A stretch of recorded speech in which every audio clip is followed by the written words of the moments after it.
Hey everyone, welcome back to another episode of Dinner Church, continuing our conversation around the Reunion Network culture statements. Dean and Melinda, good to hang out again. Good to be back. Yeah. Keep the convo rolling. This week's episode is called The Kegger. Okay, so this is around our culture statement. I was going to say, boy, you did not provide anything for us. We'll leave that for all the dinner churches. Okay. This is around our culture statements around being partygoers. Right. Which, when people scan the list of our statements, is usually the one that jumps out to them as being, that's a little interesting. It's the one that got me into the network. Yeah. Totally me. It wasn't you, and it wasn't you, Dane. It was that. But we know Jesus was accused by the religious establishment of the day of being a drunkard and a glutton. And so it comes up in two gospel accounts, and we see that Jesus was a part of the celebration and the rhythm of life of partying and celebrating people. So, partygoers, a culture of celebration for us. We passionately celebrate God and people. Yes, so, love it. Great party I was at. I'm just going to tell one great party story. Okay. So my friend Bill, when we were in university, used to always hang out at a cigar shop in Yorkville called Thomas Hines. And he used to smoke lots of cigars. And he got invited to their anniversary celebration. It might have been the 25th year or the 50th year. And he got a bunch of tickets. So like a whole bunch of us went together to this. Like I had smoked a few cigars, but not like Bill. So we walk into this party and there's like this Latin like funk jazz band playing. As soon as you walk in, they give you this Ziploc bag with 4 of your own personal cigars to get started. There's a guy in the corner hand rolling, buffet, food, and we literally sat the whole night. Now, I've never been so sick in my whole life. But like, you thought the ones in the bag that they gave you for free were good, but then you could also get extras and it just got better and better. Wow. And it felt like, man, they know how to keep the party going and it gets better the longer you stay. And what I love about this section of scripture that you've either already read or will be reading is that this wedding celebration is taking place and Jesus helps keep the party going, and actually what he does makes it better. Yes. So let's chat about, which I love about that. This wedding. Well, and I think for me, I grew up in the Philippines, and the Filipino culture and when I grew up is so much about celebration and party. It is celebrating moments and birthdays and anniversaries and life and being alive and siestas. I'm not kidding. So I grew up where it was about party. We celebrated everybody at any time and celebrated like any reason for to party. any reason, which is why I think now as an adult, I'm like, I have parties all the time for my birthday. I love throwing parties. Right. Because there is something about celebrating the life that you have, the people that are in it, and God, who you really believe has given you just this life and this goodness. And so that was a great part of my life growing up as a young person. And then I came to Canada, and all of a sudden I came into a church where party was like a bad word. It was a swear word. It was like, and I was like, wait a second. Exactly. And I was like, what just happened? I would go party, like, oh, Melinda, you can't party. That's, you don't do that as a good Christian, girl. And so there was a lot of problem and angst about that. So I rebelled because there's this part of me that I really believe in all of us, there is something about this celebration and party within our DNA. I believe it. No matter if you're extrovert, introvert, whatever you are, there is something about celebrating. And so that was a really hard part of my life. And I will say, Matt, that coming into Reunion, the part of party was big for me. Right. Because I love to celebrate people, to bring people together.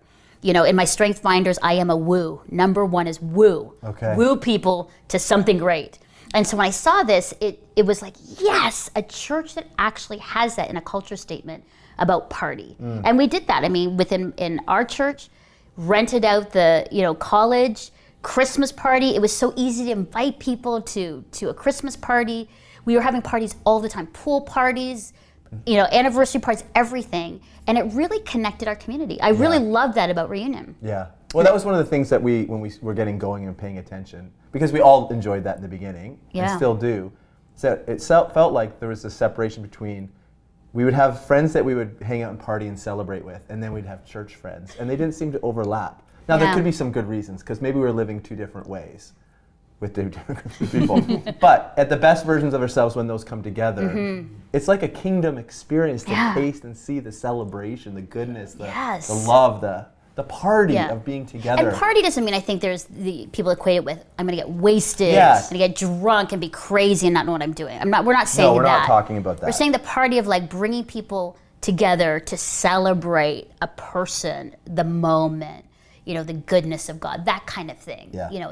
Is when we say party. Yeah. What do you think, Dean? Just to really elevate it as like something that's unique from the regular rhythms of life. Yeah. Right? Because we talked in the last episode, in the previous culture statement, about like the culture of table, and like that can lead us into a party, for sure. But like carving out the time and space to actively celebrate what's going on in the world is so important. And I mean, I think, not to timestamp our conversation here, but like we've lived through the last couple difficult years where like house parties didn't exist. No. Right. And obviously in a pandemic, like your priorities and things shift, but as we're moving into more normal rhythms of life, like I think the desire to get out and like celebrate and be with people and high five and hug and like have the kitchen party where the house is full and it's just noisy. Like to me, that is such a, like even just thinking about it, I'm like, ooh, getting excited. Yeah, I know. Like it's really, really heartwarming. And that's where so much relationship is created. That's where like funny stories are birthed or, just like these shared experiences that draw us closer to one another. And when we party, not just for the sake of like, let's have a good time, but we recognize like we're celebrating the goodness and the abundance of who God is. Yes. Like that is the common denominator.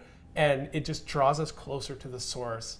And we see that, Jesus, especially in the Gospel of Luke, like he was at meals, at parties, at celebrations, like either at, coming from, or going to. Yeah, he's always around. And it was this beautiful model for us to say, this isn't tangential to the kingdom. This is central. Yeah. Like Right. celebrating and being together. Yeah. It's awesome. Well, that's one of the things that attracted me to Jesus. So when I went through my, I would say, not great party, time in my life. Season, yeah. The season, what I call the prodigal season. Right. The thing, though, about Jesus, when I started reading into the scriptures, especially this story, it's like, not only was he about that, but he was invited to it. It means that he was with people that wanted him to be a part of the party, to come to the wedding, him and his friends. Yeah.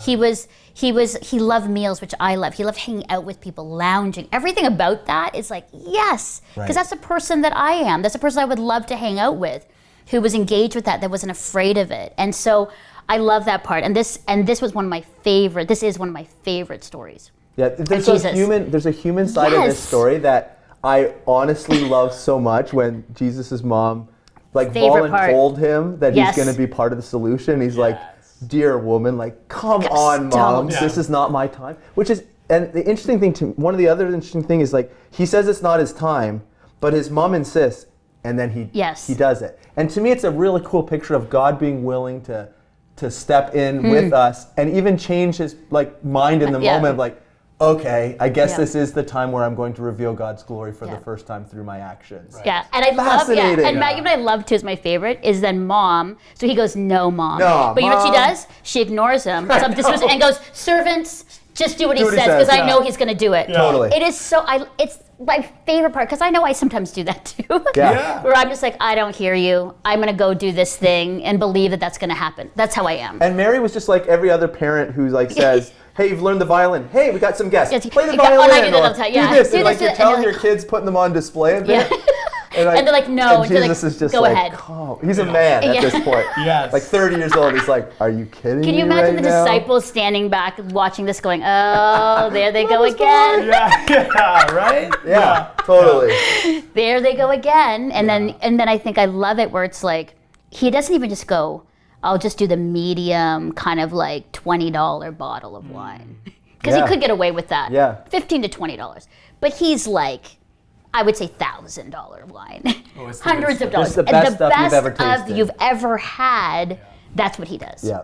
That also speaks to me about Jesus. Because he could have gone away with like, okay, I'll just do the same wine. Yeah, I'll just keep it going. I'll just keep it going as it's happening. But no, we're going to elevate it to the best. If we're going to do this, we're going to do it. Yes, Let's make it happen. Yeah. Yes. I love that in this passage too, like the beautiful display of Jesus' humanity, right? Like mom, right? Totally. And then his divinity. Yes. In creating this. Like they are just right there. Like you cannot separate them from who Jesus is. You cannot separate them from the reality of this story.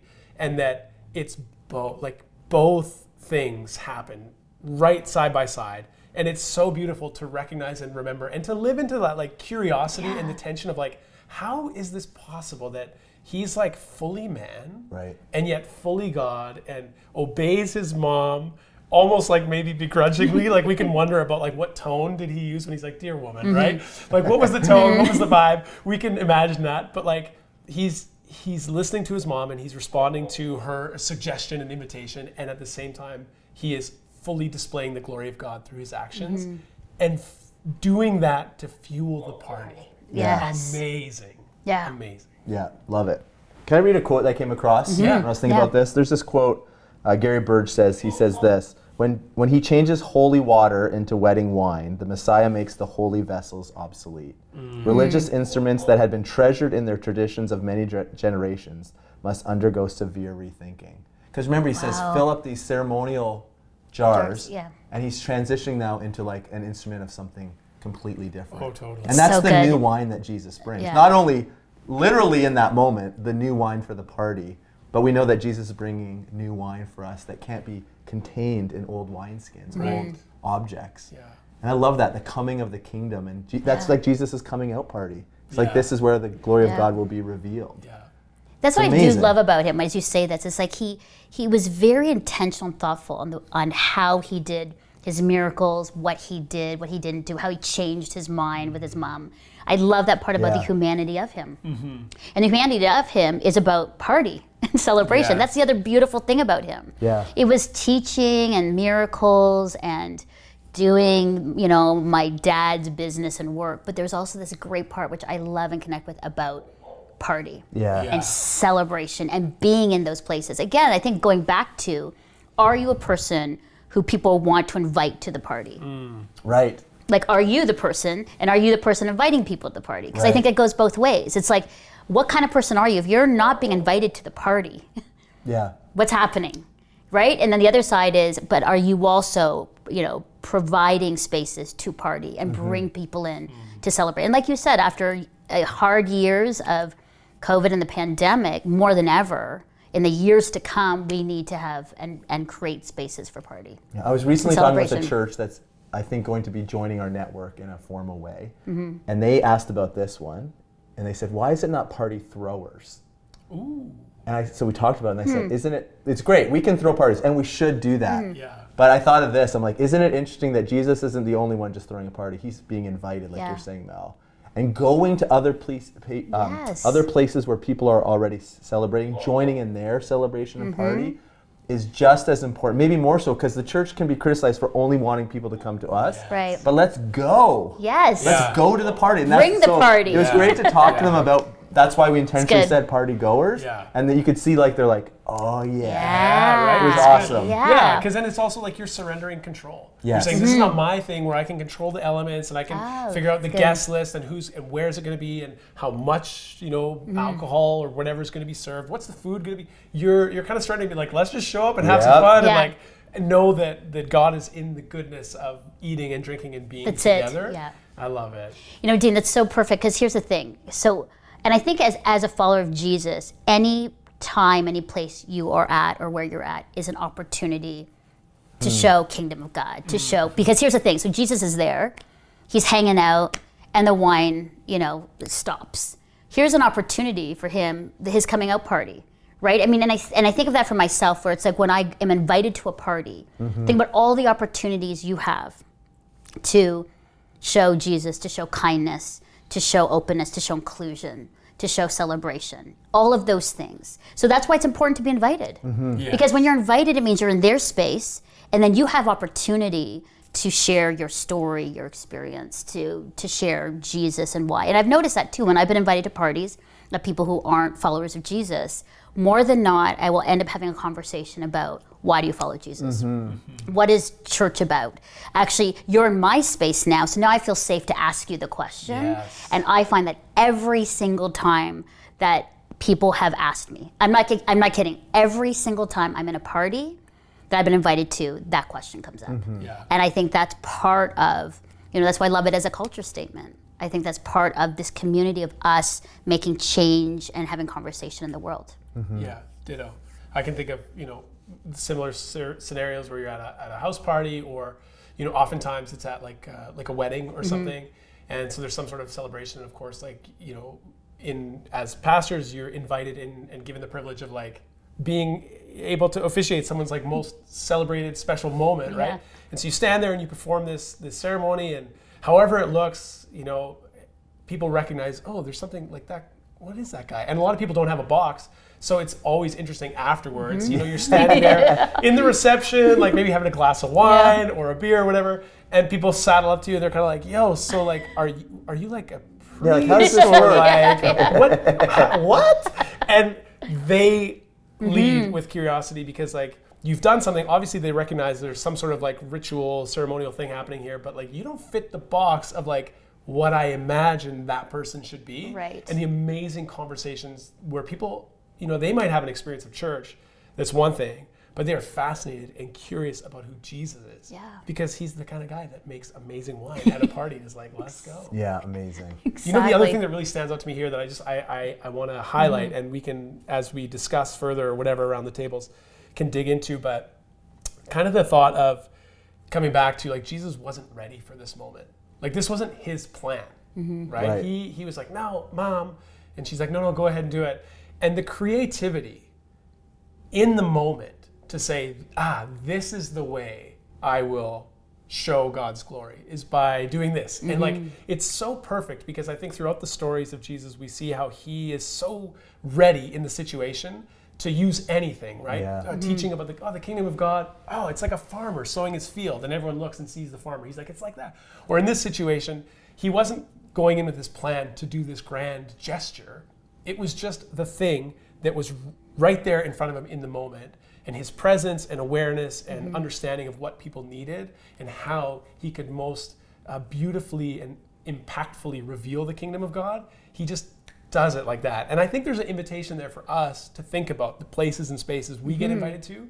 How can we show up and show the glory of God just by responding in the moment to like what's happening around us? I just love that. It really stood out to me. And one thing that's funny that we have to note, I always laugh about the bridegroom. So, you know, the guy, you know, the wedding planner comes over and goes, hey, did you know what happened? And he's like, what?